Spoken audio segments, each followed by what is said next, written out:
World at War was born in the year of the gritty and oddly high quality sequels. The story of World at War greatly depicts the gruesome and unapologetic actions of the war, the numbness of the soldiers, and the constant reminder that you're playing a war game. This is not a fucking cartoon. During a lot of the cutscenes, you'll see the various war crimes committed by the Japanese and Germans, which is very similar to the things that you'll encounter while playing the game. From watching all of your friends get exploited in the matter of seconds, or watching the only person in your team with morals get burnt to a crisp. These are all things that you will see in only the first few hours of playing the game. You start off playing as Private Miller, a US Marine captured by the Japanese and forced to watch your teammates be tortured, and experience an interesting chain of events. Boom, there goes your friend. Oh, what's up, Sullivan?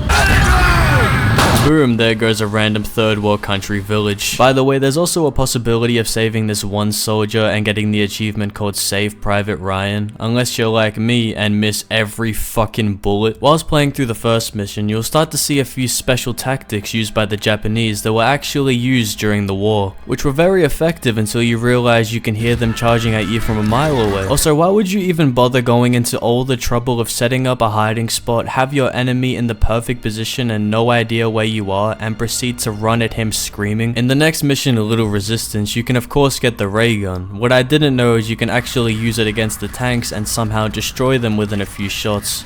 But something that's also confusing is that when used against an actual person, it is the equivalent of a fucking Nerf gun. In the start of Little Resistance, you can also come across a soldier who was in Call of Duty 3 named Private Guzzo. He plays no significance to the story, but it's nice that Activision decided to put him in here, despite the fact that he lasts for about 5 seconds. In Little Resistance, when exploring the underground bases, you can find a wounded Japanese soldier purposely blowing himself up with a grenade. There's nothing that really says why he did that, but the only thing I can think of is that he would rather do that than be captured. On the mission Heart of the Reich, you'll see a couple German soldiers hanging from either flagpoles or trees, with signs on them that when translated basically says that they're traitors. During World War II, an estimated amount of 100,000 people were convicted of being war traitors, and 30,000 of them had a similar fate to the soldiers you see here. In the mission Their Land, Their Blood, when Reznov gives you the opportunity to take out the dying German soldiers, depending on if you kill them or spare them, Chernov will have a different perspective on you in the final mission.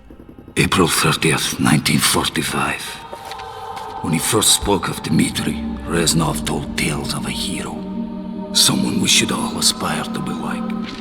At times, I have seen him show mercy, but at others act with complete brutality. I do not understand him. When he first spoke of Dmitri, Reznov told tales of a hero. Someone we should all aspire to be like. His bravery on the battlefield is beyond question, but he has also shown mercy amidst the brutality of the Red Army. He is indeed a hero.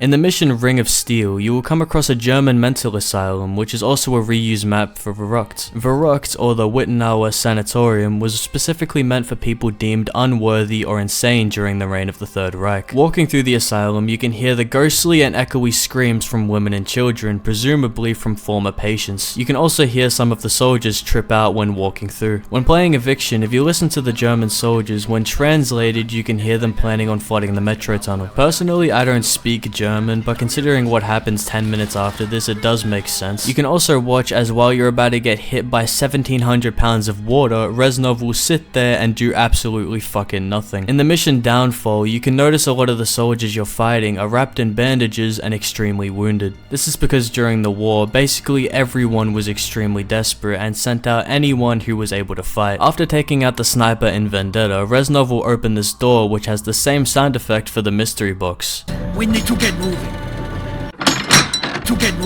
Throughout the Soviet playthrough, when Chernov is writing in his book, Reznov says this. Which do you think will lead us home? Writing about this war or fighting it? And later on in the game, after Chernov gets freshly baked, he says this. Someone should read this.